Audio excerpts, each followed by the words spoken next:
Hola, en esta clase vamos a estudiar la revolución militar de los siglos XVI y XVII. En una primera parte de la clase vamos a ver cuál es el origen de este concepto de revolución militar y qué es lo que los historiadores entienden por él.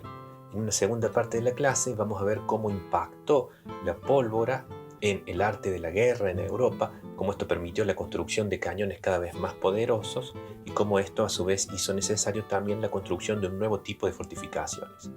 En un tercer bloque de la clase vamos a ver cómo el desarrollo de armas de fuego portátiles revolucionó las tácticas de la infantería e hizo necesario un nuevo entrenamiento y una nueva disciplina. Y finalmente, en la última parte de la clase, vamos a ver cómo todas estas transformaciones en el arte de la guerra en Europa en estos siglos reforzaron la tendencia hacia la centralización política de la que ya hablamos en la clase pasada. Comencemos. Empecemos entonces con el concepto de revolución militar. Las naciones europeas pasaron el 95% de los años entre 1500 y 1700 en guerra. El continente se encontraba dividido, como vimos en la última clase, en un complejo mosaico de entidades políticas dispuestas a competir por ampliar sus territorios y recursos. Este elevado nivel de conflictividad impulsó en la temprana modernidad una verdadera revolución militar, resultado de la aplicación de nuevas tecnologías al arte de la guerra, cuyo perfeccionamiento a su vez reforzó los conflictos. Se constituyó así lo que podríamos denominar como un circuito de retroalimentación. El concepto de revolución militar fue propuesto por primera vez a mediados de la década de 1950 por el historiador inglés Michael Roberts, un especialista en la historia de Suecia. Su idea se transformó rápidamente en un concepto central en la historiografía del período y desde entonces ha sido criticada, reelaborada, ampliada, pero sigue desempeñando un papel muy relevante en el análisis de los acontecimientos de estos siglos. Roberts ubicó la revolución militar entre los años 1560 y 1660. Se relacionó, sobre todo, con el accionar de los grandes reformadores militares Mauricio de Nassau, Latuder de las Provincias Unidas Holandesas y Gustavo Adolfo, rey de Suecia.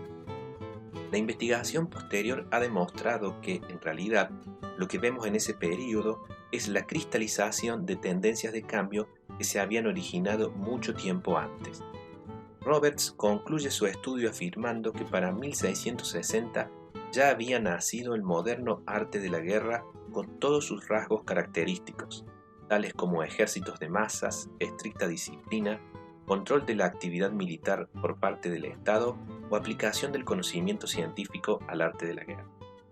Al mismo tiempo, en su opinión, para ese momento, se disolvieron los últimos restos de los pruritos religiosos y éticos en el recurso a la guerra, y se abrió el camino que terminaría en las catástrofes del siglo XX. Roberts planteó estas ideas pocos años tras la Segunda Guerra Mundial, cuando el impacto de sus atrocidades estaba todavía muy fresco. Autores posteriores, tales como por ejemplo Geoffrey Parker, completaron los planteos de Roberts, destacando aspectos que éste, probablemente por la brevedad del artículo en que planteó el concepto, no llegó a desarrollar. En efecto, estos autores señalaron la importancia de las fortificaciones en la nueva forma de hacer la guerra en la temprana modernidad, los enormes costos que implicaba la construcción de las plazas fuertes. Asimismo, también resaltaron la importancia de los desarrollos en el ámbito naval, que experimentó sus propias transformaciones tácticas y tecnológicas. En la breve introducción que presentaremos en esta clase, no es posible resumir este complejo debate académico, y no solo presentar un resumen general de los cambios más importantes en la esfera militar y de sus consecuencias más relevantes. Siguiendo los aportes de Roberts y Parker, podemos identificar la revolución militar de la temprana modernidad con 4 grandes cambios. En primer lugar, una revolución en las tácticas que desplazó a la caballería del centro de la escena y colocó en su lugar a la infantería, equipada ahora con picas y armas de fuego y apoyada por artillería. En segundo lugar, asociado con este cambio de tácticas, se produjo en Europa un rápido y considerable incremento en el tamaño de los ejércitos, que se multiplicó por 10 entre 1500 y 1700. Esto cambió radicalmente el componente social de la guerra, que dejó de ser una actividad restringida principalmente a un sector aristocrático para transformarse en una actividad masiva de la que participaban todos los estratos. La guerra se convirtió en un verdadero oficio profesional cuyos practicantes eran reclutados de sectores sociales diversos. En tercer lugar, se produjo también una revolución en la estrategia, prescindible para poder manejar, abastecer, poner en acción a estos ejércitos mucho más grandes. Finalmente, todas estas transformaciones resultaron en un impacto mucho mayor de la guerra en la sociedad. Los mayores números de soldados implicaban también mayores muertes y más daño, como así también un gran incremento en los costos de la guerra y en las dificultades que representaba su financiamiento. Los estados eran ahora las únicas organizaciones capaces de suministrar los recursos administrativos, técnicos y financieros necesarios para llevar a cabo este nuevo tipo de guerra, por lo que la revolución militar impulsó el fortalecimiento de los estados y de la centralización política. Analicemos estos diferentes cambios con más detenimiento. Veamos entonces el punto 2 de la clase. Cañones, el desarrollo de la artillería. La pólvora es el primer explosivo químico inventado por los seres humanos. Como sabemos, se trata de un invento chino, que fue un resultado accidental de las investigaciones de los alquimistas orientales y de su gran interés por los compuestos de nitrato. La primera fórmula escrita de la pólvora data del año 1044, durante la dinastía Song, pero los ingredientes esenciales tenían al menos un siglo de antigüedad, probablemente más de 2 siglos. Algunas fuentes parecen indicar una antigüedad mayor, pero la evidencia no es del todo clara. La primera descripción europea de la fórmula de la pólvora data de 1267, en una obra del filósofo y teólogo inglés Roger Bacon, que describe su preparación con azufre, carbón mineral y salitre.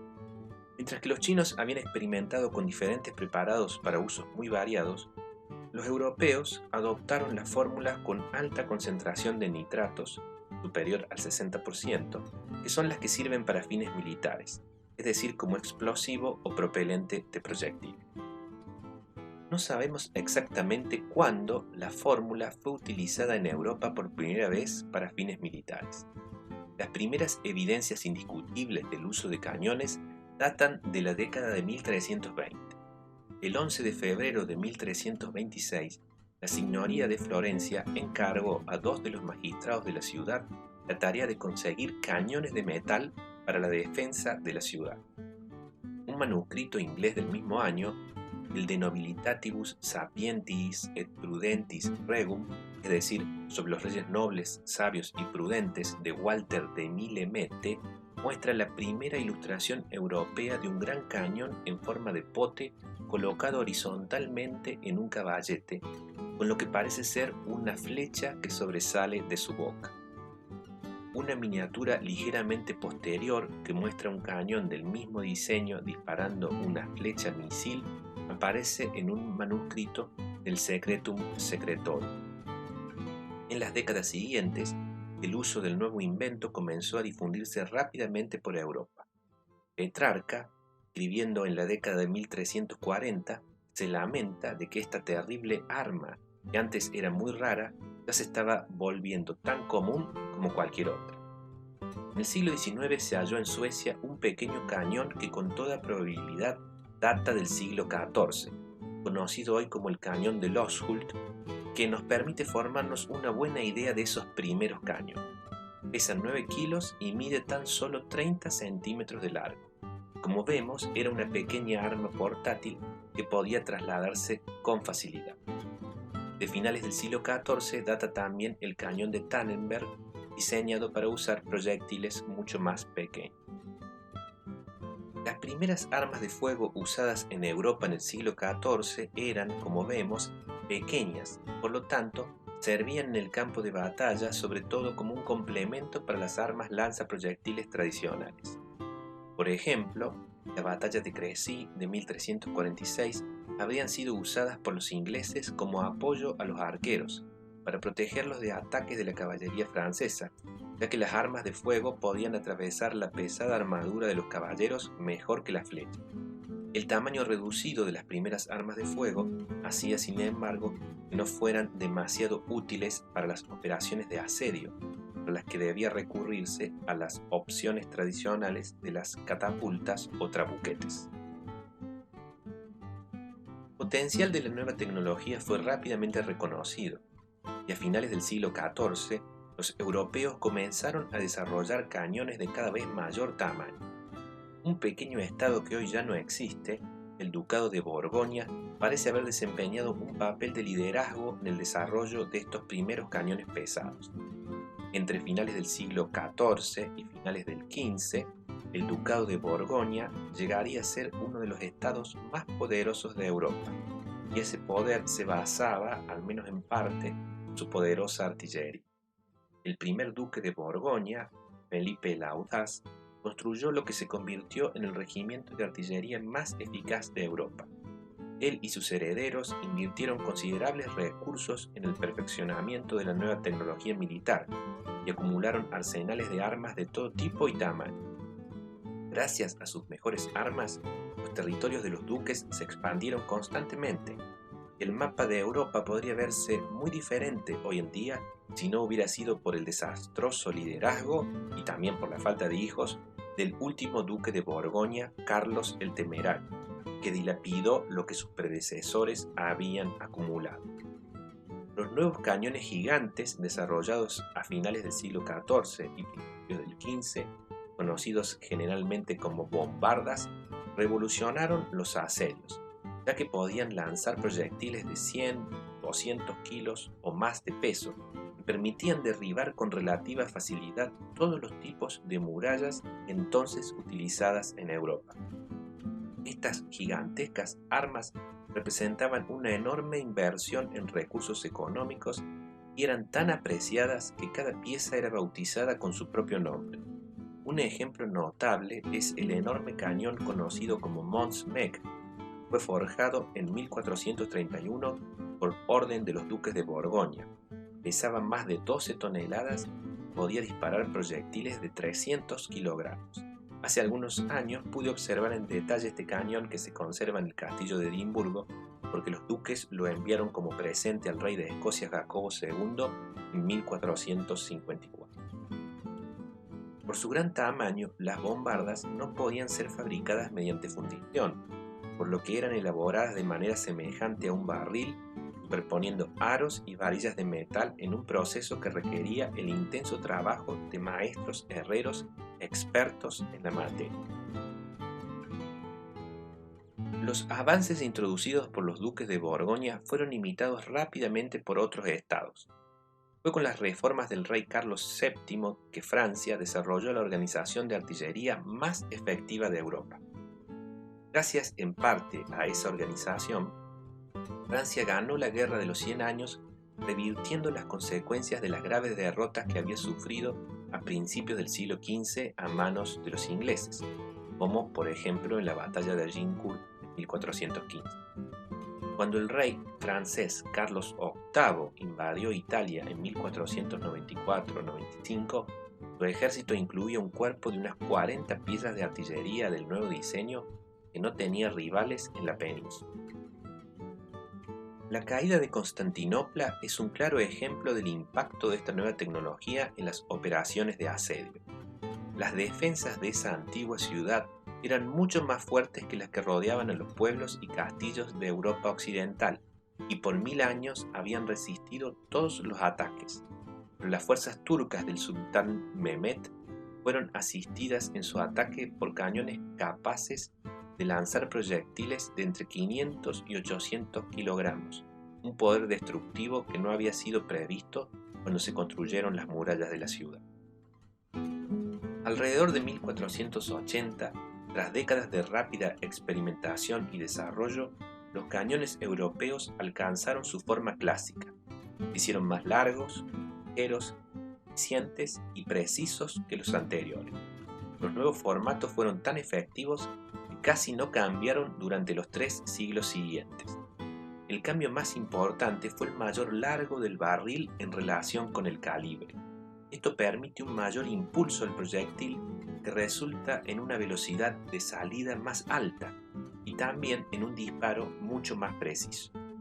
Otra innovación fundamental fue el uso de proyectiles de hierro en lugar de los de piedra usados anteriormente. Las balas de hierro aumentaron el poder de las armas enormemente porque son mucho más densas que las de piedra. El proyectil de metal tenía un peso unas 3 veces superior al de uno de piedra de las mismas dimensiones. Como la energía cinética de un proyectil es la mitad de su masa por el cuadrado de su velocidad, la diferencia de peso se transforma en una diferencia mucho mayor en energía, lo que resulta en una capacidad de daño mucho mayor. Otro avance igual de importante fue que los nuevos cañones eran mucho más ligeros que los antiguos. Podían ser montados en carruajes o directamente equipados con ruedas, trasladados mucho más fácilmente. Mientras que las bombardas tradicionales tenían barriles gruesos, los nuevos cañones eran de paredes delgadas. Esto permitía una más veloz disipación del calor y una recarga más rápida. Pasamos entonces al tercer bloque de la clase: bastiones, la nueva arquitectura defensiva. La potencia destructiva de los nuevos cañones volvió a las viejas fortificaciones medievales obsoletas e impulsó en el siglo XVI un completo rediseño de la arquitectura defensiva para poder resistir esta nueva amenaza. El nuevo estilo se conocería como traza italiana. El cambio más importante fue el uso de murallas más gruesas y bajas, con paredes inclinadas para poder resistir y desviar mejor la fuerza de impacto de los proyectiles. Como las murallas más bajas podían ser tomadas por asalto con mayor facilidad por la infantería enemiga, esto hizo necesario un trazado poligonal con salientes defensivos, denominados baluartes o bastiones, que no dejaran ángulos muertos sin fuego de defensa ante cualquier acercamiento del enemigo. Esta compleja arquitectura era complementada con torres, pozos y casamatas. El nuevo diseño de las fortalezas las hizo muy efectivas y capaces de resistir los ataques de los cañones más potentes de la época. En los siglos XVI y XVII se alcanzó entonces un nuevo equilibrio que hizo a las operaciones de asedio muy complejas y largas. Por lo general, se requería rodear la plaza sitiada con nuevas estructuras defensivas construidas por los atacantes para poder organizar el trabajo de debilitamiento de las murallas mediante un bombardeo incesante y el recurso a zapadores que intentaban colocar explosivos debajo de estas para hacerlas colapsar. Las operaciones de asedio demandaban entonces ahora meses o hasta incluso años para tener éxito. Un ejemplo extremo es el sitio de la plaza fuerte veneciana de Candía en Creta, que resistió por 22 años entre 1648 y 1669 al asedio turco antes de caer en manos enemigas. Llegamos entonces al cuarto bloque de la clase: disciplina, las armas de fuego portátiles y la revolución de las tácticas. Como vimos, las primeras armas de fuego utilizadas en Europa fueron pequeños cañones empleados por la infantería de manera semejante a las otras armas de ataque a distancia disponibles en la época, arcos y ballestas. Las armas portátiles siguieron una evolución semejante a la de los cañones, avanzando gradualmente hacia formatos más livianos, precisos y económicos, lo que permitió el nacimiento de un nuevo tipo de infantería organizada en torno a las posibilidades abiertas por este nuevo armamento. A mediados del siglo XV, las armas de fuego portátil habían alcanzado un diseño sumamente efectivo que conocemos con el nombre de arcabuz, término derivado de la palabra alemana Hakenbuchse, que significa pistola de gancho, ya que era común que estas armas contaran con una varilla con un gancho en el extremo para apoyar el cañón y estabilizarlo al disparar. Contaban además típicamente con una culata de hombro y un gatillo con mecha que permitía un disparo rápido. Poco después aparecería el mosquete, una variante de mayor calibre y peso, pero también con mayor alcance y capacidad de penetración que el arcabuz. A finales del siglo XV, los piqueros suizos eran considerados la mejor infantería del mundo. Sin embargo, el gradual reemplazo de los arqueros por arcabuceros cambió la situación. Si bien un arco costaba mucho menos que un arcabuz, el entrenamiento de un arquero demandaba años, mientras que el arcabucero podía en muy poco tiempo aprender a operar su arma con total efectividad. Los piqueros eran muy útiles contra la caballería, pero demostraron ser muy vulnerables frente a las nuevas armas de fuego. Las batallas de Ravenna de 1512, Marignano de 1515 y Boca de 1522, los disparos infligieron graves bajas a los piqueros. Por eso se desarrolló un nuevo tipo de infantería en unidades combinadas de piqueros y arcabuceros que permitía obtener lo mejor de ambos tipos de armas. Los tercios españoles serían el mejor ejemplo de este nuevo tipo de infantería combinada que sería la base del poderío militar de los Habsburgo en el siglo XVI. El principal problema de las nuevas armas de fuego era la lentitud de su recarga. En circunstancias ideales requerían entre 20 segundos y un minuto para cargarse, lo que en el campo de batalla representaba una eternidad. Para enfrentar este problema, los comandantes del ejército de la República Holandesa, liderados por el estatúder Mauricio de Nassau, idearon un nuevo sistema de maniobra que resultaría muy exitoso. Inspirado por la descripción de las maniobras y disciplina de la infantería romana en autores antiguos, Mauricio organizó regimientos de mosqueteros equipados con armas estandarizadas, diseñó un detallado esquema de movimientos que permitía a las unidades de mosqueteros mantener un ritmo de fuego constante, lo que se conocería como la volea de mosquetes.